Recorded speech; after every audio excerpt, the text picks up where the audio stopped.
పొంగులేటి శ్రీనివాస్ రెడ్డి ఈ రాష్ట్ర సంపదను కాపాడాల్సినటువంటి వ్యక్తి ఈరోజు రెవెన్యూ మినిస్టర్ కాదు, ఒక రాబరీ మినిస్టర్గా మారిండు.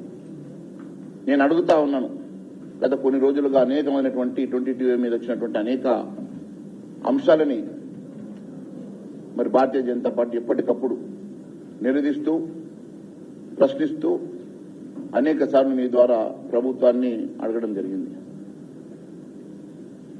ప్రభుత్వం దిగొచ్చి నిన్న రెవెన్యూ మంత్రి క్షమాపణ చెప్తా ఉన్నాడు. క్షమాపణ చెప్తే సరిపోతుందా? ఈరోజు అనేక మంది పేదవారు వారి అవసరాలకి పనికొస్తుందని చెప్పేసి రూపాయి కూడగట్టుకుని సంపాదించుకున్నటువంటి ఆస్తి ఈరోజు 22Aలో ప్రొహిబిటెడ్ లిస్టులో పడి వాళ్ళంతా కూడా ప్యానిక్ అయిపోయి అధికారుల చుట్టూ నాయకుల చుట్టూ తిరిగితే 30 నుంచి 40% తీసుకొని ప్రొహిబిటెడ్ లిస్టుకి వెళ్లి తీసేస్తూ ఒక భూదందా చేస్తున్నటువంటి మరి ఈ ప్రభుత్వం ఈరోజు సర్ప్రైజింగ్ ఏమంటే జిహెచ్ఎంసీ పర్మిషన్స్ ఉన్నవి 22Aలో ఉన్నాయి. అదే మరి హెచ్ఎండిఏ పర్మిషన్స్ తీసుకున్నవి 22Aలో ఉన్నాయి. రేరా పర్మిషన్ అప్రూవ్ అయినాయి 22Aలో ఉన్నాయి. అంతేకాదు సర్ప్రైజింగ్లీ బ్యాంక్ డాక్యుమెంట్స్ అన్ని రకాలుగా పరిశీలన చేసి బ్యాంకులో లోన్ అప్రూవల్ అయినటువంటి ప్రాపర్టీస్ కూడా ఈరోజు 22Aలో పెట్టిండు. మరి ఇన్ని రకాలుగా మీరే వాళ్ళ దగ్గర నుంచి ఫీజులు కట్టించుకొని పర్మిషన్లు ఇచ్చి మరి మీరే ఈరోజు వాటిని ప్రొహిబిటెడ్ లిస్టులో పెడుతున్నారంటే మరి ఏ రకమైనటువంటి ఈ రాష్ట్రంలో పరిపాలన సాగుతా ఉన్నదో చాలా స్పష్టమవుతున్నది. ఈ రాష్ట్ర ప్రభుత్వం కేవలం ఒక బ్రోకర్ లాగా పనిచేస్తా ఉన్నది తప్ప ఈ రాష్ట్ర ప్రభుత్వం ప్రజల ఆస్తి కాపాడాల్సినటువంటి బాధ్యత ఉన్నటువంటి ఈ రాష్ట్ర ప్రభుత్వం. ఎందుకంటే రాజ్యాంగంలో 300A సెక్షన్ స్పష్టంగా చెప్తుంది మన ఆస్తిని కాపాడేటువంటి బాధ్యత ప్రభుత్వం మీద ఉన్నది. ఈరోజు మరి no person should be deprived of the property, అది 300A చెప్తుంది. అలాంటి కాంట్రడిక్టరీగా మీరు 22A తీసుకొచ్చి ప్రొహిబిటెడ్ లిస్టులో పెట్టి భూదందా చేస్తున్నటువంటి రాష్ట్ర ప్రభుత్వం కొన్ని లక్షల కోట్ల విలువైనటువంటి భూములు ఈరోజు 22Aలో పెట్టి ఒక కొత్త దందాకి తెరదీసినట్టు మాట వాస్తవం కాదని అడుగుతా ఉన్నాను. అంతేకాదు ఈరోజు నేను అడుగుతా ఉన్నాను,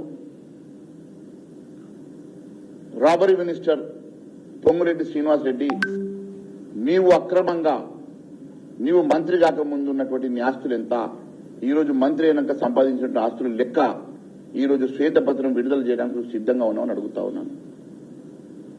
ఏ ఫినిక్స్ కంపెనీ గత ప్రభుత్వానికి బినామీగా ఉన్నదో, ఏ ఫినిక్స్ కంపెనీ గత ప్రభుత్వానికి బ్రోకర్ గా పనిచేసిండో ఆ ఫినిక్స్ కంపెనీ ఈరోజు నీ పక్కన చేరి ఈ ప్రభుత్వానికి మీడియేటర్ గా బ్రోకర్ గా మీకు మీ ఇద్దరి మధ్యలో ఒక మీడియేటర్ గా పనిచేస్తున్న మాట వాస్తవం కాదని అడుగుతా ఉన్నా. ఈరోజు ఇదే ఫినిక్స్ కంపెనీ నుంచి రాఘవ కన్స్ట్రక్షన్ కి పొంగులేటి శ్రీనివాస్ రెడ్డి కంపెనీలకు దాదాపు 15,000 కోట్ల రూపాయల ఆస్తులు ట్రాన్స్ఫర్ అయిన మాట వాస్తవం కాదా? దాని మీద డిబేట్ కి నేను సిద్ధం, నువ్వు దానికి సిద్ధమని అడుగుతా ఉన్నా. నేను డాక్యుమెంట్లతో ఏది మాట్లాడినా మీకు తెలుసు, నేను డాక్యుమెంట్లతోనే మాత్రమే వస్తాను. నేను డాక్యుమెంట్లతోనే వస్తా, డాక్యుమెంట్లతోనే మాట్లాడుతా ఉన్నాను. ఫినిక్స్ కంపెనీ ఆస్తులు, మీ కంపెనీ నుంచి వచ్చినటువంటి షిఫ్ట్ అయినటువంటి ఆస్తులు దాదాపు 15,000 కోట్లు. అంతేకాదు తెలంగాణ ఇండస్ట్రియల్ ఇన్ఫ్రాస్ట్రక్చర్ కార్పొరేషన్ నుంచి బదలావైనటువంటి భూములు సైతం ఈరోజు బ్లాక్ మెయిల్ చేసి ఫినిక్స్ కంపెనీకి వెళ్లి నీ కంపెనీ పేరు మీద ట్రాన్స్ఫర్ చేసుకున్న మాట వాస్తవం కాదని అడుగుతా ఉన్నాను. ఈరోజు రాఘవ నోవా 7 ఎకరాల భూమి 1,200 కోట్ల భూమి ఫైనాన్షియల్ డిస్ట్రిక్ట్ లో Phoenix spaces private limited company నుంచి బదలవైన మాట వాస్తవం కాదా? ఈరోజు రాఘవ సింక్ 7 ఎకరాల భూమి ఈరోజు ఫైనాన్షియల్ డిస్ట్రిక్ట్ లో Phoenix embassy tech zone private limited నుంచి ట్రాన్స్ఫర్ అయిన మాట వాస్తవం కాదా? అంతేకాదు ఈరోజు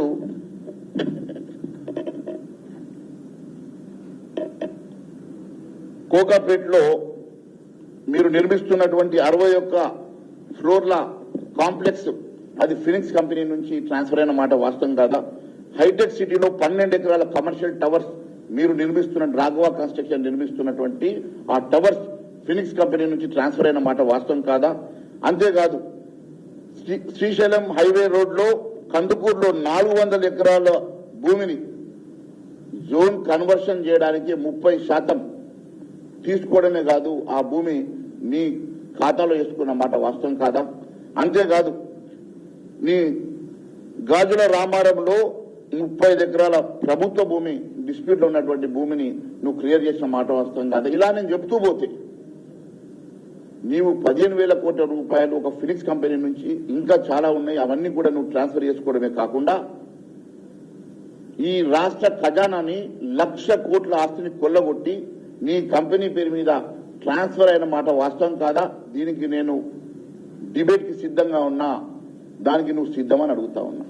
ఈ రకంగా ఈ రాష్ట్ర ప్రభుత్వ ఖజానాను లూటీ చేస్తూ ఒకవైపు పేద అట్టడుగు బడుగు బలైన వర్గాలకు చెందినటువంటి 60 గజాల భూములు, 100 గజాల భూములు, వాళ్ళు ఇల్లు కట్టుకొని ఉన్నటువంటి భూముల్ని కూడా నువ్వు ఈరోజు ట్రాన్స్ఫర్ చేసుకుని 22 పెట్టి భయపెట్టి భయభ్రాంతుల్ని చేసి ఆ భూమిని కాజేసడానికి ప్రయత్నం చేస్తున్న మాట వాస్తవం కాదా? ఈరోజు అనేకంగా ఇప్పుడే ఈటల రాజేందర్ గారు అనేక వేల ఎకరాల భూములు పేదల అట్టడుగు బడుగు బలైన వర్గాల దళితుల భూముల్ని ఏ రకంగా కాజేస్తా ఉన్నారో చెప్పారు. అదే మాదిరిగా ఈ రాష్ట్ర వ్యాప్తంగా ఈ రకంగా అనేక మంది భూముల్ని మీరు కాజేసే ప్రయత్నం చేయడం ఒకవైపు అయితే, ఈరోజు బిల్డర్స్ అసోసియేషన్ వాళ్ళు కూడా ఇబ్బంది పడుతూ మాకు అనేక రిప్రజెంటేషన్స్ ఇచ్చారు. మరి అప్రూవ్ అయినటువంటి జిహెచ్ఎంసీలో, హెచ్ఎండిఏలో, రేరాలో అప్రూవ్ అయినటువంటి భూములు, బ్యాంకులో లోన్లు తీసుకున్న భూముల్ని కూడా 22A ప్రొహిబిటెడ్ లిస్ట్ లో పెట్టి వాళ్ళని బ్లాక్మెయిల్ చేసి వాళ్ళ దగ్గర 35% అడుగుతున్నమాట వాస్తవం కాదా? మరి ఒకవేళ నిజంగా ఇవి తప్పుడు ఆరోపణలు అయితే మరి డిబేట్కి వస్తారా? నేను సాక్ష్యాలతో వస్తాను. ఈరోజు భారతీయ జనతా పార్టీ మాట్లాడతలేదు అనుకోకండి. భారతీయ జనతా పార్టీ అన్ని పరిశీలిస్తా ఉన్నది. దీని మీద మేము లోతైనటువంటి మరి రీసెర్చ్ చేస్తా ఉన్నాము. ఖచ్చితంగా దీని మీద మేము ఇప్పుడే ఈటల రాజేందర్ గారు చెప్పినట్లు భారతీయ జనతా పార్టీ తరఫున మేము లోకాయుక్తకు వెళ్తాం. మేము ఖచ్చితంగా గవర్నర్ గారిని కలిసి వారికి వినతి పత్రం ఇవ్వడమే కాదు, అవసరమైతే దీని మీద ఎంక్వైరీ చేయడానికి మేము సిబిఐకి, ఈడీకి కూడా మేము ఫిర్యాదు చేయడానికి వెనుకడుగు వెయ్యమని చెప్పి నేను తెలియజేస్తా ఉన్నాను.